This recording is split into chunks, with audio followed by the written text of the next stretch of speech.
E aí galera, Hunter conversando com vocês aqui. Vamos dar continuidade à nossa série de exercícios do Big Road. Vamos resolver o exercício de número 14 aqui nesse momento. E vamos calcular a distância entre dois pontos. Então o enunciado pede para que a gente leia 4 valores correspondentes aos eixos x e y de dois pontos quaisquer num determinado plano. Então existem dois pontos, P1 e P2, e cada um deles possui dois eixos, como a gente já sabe na matemática, né? Eixo x e eixo y, né? E cada um tem seu número correspondente, x1, y1, x2, y2 para P2, beleza? Então a gente precisa realizar o cálculo da distância entre eles. E a fórmula é justamente essa, ó. Essa é a fórmula para o cálculo que o Big Road nos dá. Então a gente tem que primeiro realizar esse cálculo interno aqui, para depois elevar a segunda potência, e depois realizar esse cálculo interno também aqui, para realizar também a elevação à segunda potência, somar o resultado desses dois e depois apresentar a raiz quadrada de cada um deles, e com 4 casas decimais após a vírgula, beleza? Então vamos direto ao ponto aqui. A linguagem selecionada é a Python, evidentemente. O que é que a gente vai fazer? Vamos importar aqui a biblioteca Math, né? Como a gente bem sabe, e criar desde já as variáveis de entrada. Agora percebam que, como os problemas anteriores, as entradas são dadas aqui na horizontal. Essas duas primeiras aqui são para que ponto? Para o P1, minha gente, certo? Então aqui, ó, a 1.0, 7.0 são para esse primeiro ponto, certo? Para x1 temos 1.0 e para y1 temos 7.0. Ora, e para o ponto 2 a mesma coisa, 5.0 é para x2 e 9.0 é para y2. Tranquilo? Então vamos colocar aqui as entradas com a função split. Primeiro vamos criar uma variável chamada geral1, que eu vou usar justamente para as entradas do primeiro ponto, para P1, beleza? Então no caso vai ser uma entrada vazia aqui com a função split, bem devagarzinho, tranquilo, sem estresse. E logo em seguida outra variável de entrada para o segundo ponto, beleza? Input, input não, né, minha filha? Input, me ajude. E logo em seguida split, beleza? Beleza, tranquilo.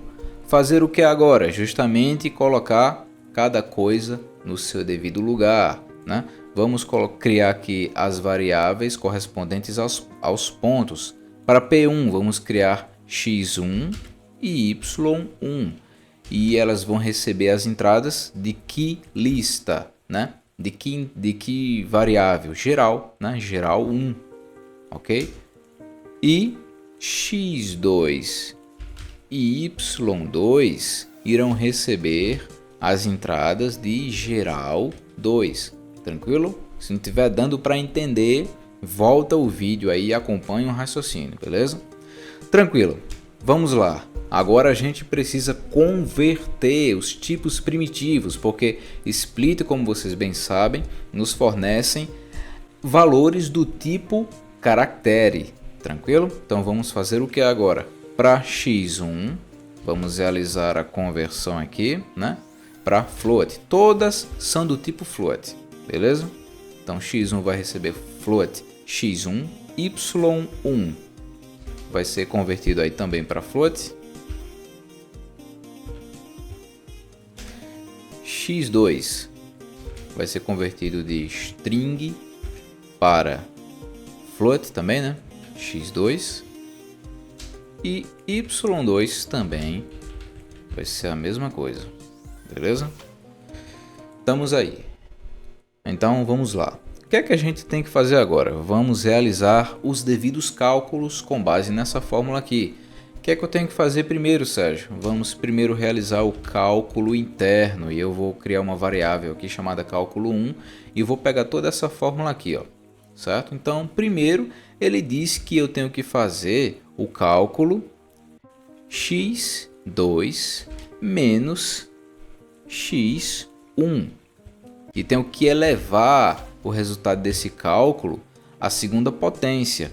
E tenho que realizar também uma soma, né? Soma de quê? Do resultado do cálculo entre y2 menos y1. É isso que está aqui. E isso também a segunda potência. Beleza, esse é o primeiro cálculo, é o cálculo intra-raiz, né? E logo em seguida eu tenho que apresentar a raiz quadrada desse cálculo aqui, do resultado de todo esse cálculo. E para isso eu vou criar outra variável, né, chamada cálculo 2. Bem claro, né? O código tem que ser o mais claro possível aqui, porque você vai deixar de ver esse código uma semana depois e não vai saber o porquê digitou. Então, quanto mais claro, melhor. Beleza, então o cálculo tem que ser feito aqui da seguinte maneira, né? Eu coloquei parênteses aqui, mas na verdade a gente precisa colocar math.sqrt. Estou fazendo referência aqui à função da biblioteca math, que me retorna a raiz quadrada de determinado número. Então, no cálculo 1, existe justamente o valor que eu quero, a raiz quadrada, né? O cálculo foi realizado e o resultado do cálculo está dentro de cálculo 1. Então, eu quero o resultado, ó, errei aqui, ó, já percebi. Dentro de cálculo 1 está o resultado dessa operação aqui, né? Então, eu quero a raiz quadrada dela.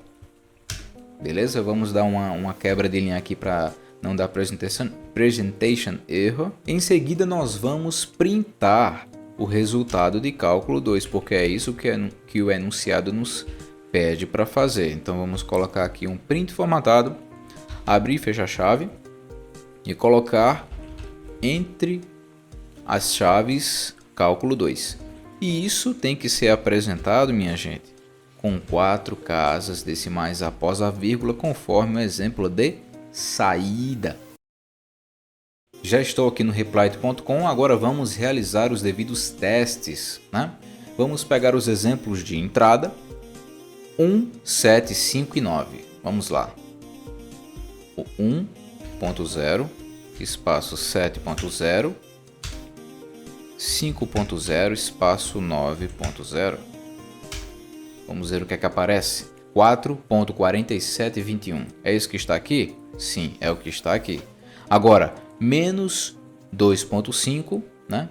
Inclusive eu vou até copiar aqui para a gente não perder tempo. Então, qual é o resultado apresentado? 16.1484. É justamente o que está aqui. E depois estes valores aqui, 2.5, menos 0.4,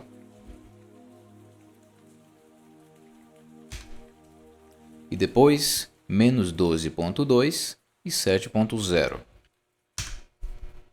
16.4575 é o que está aqui? Sim, é o que está aqui. Então, tá tudo ok com o nosso código. Vamos realizar agora os devidos testes e verificar qual é a solução dada pelo Bcrowd, qual é a resposta dada por ele, né? 1.000 milhão de anos depois.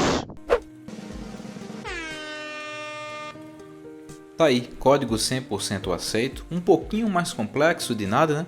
Mas nada que a gente não possa resolver. Muito obrigado aí pela presença de vocês e até a próxima.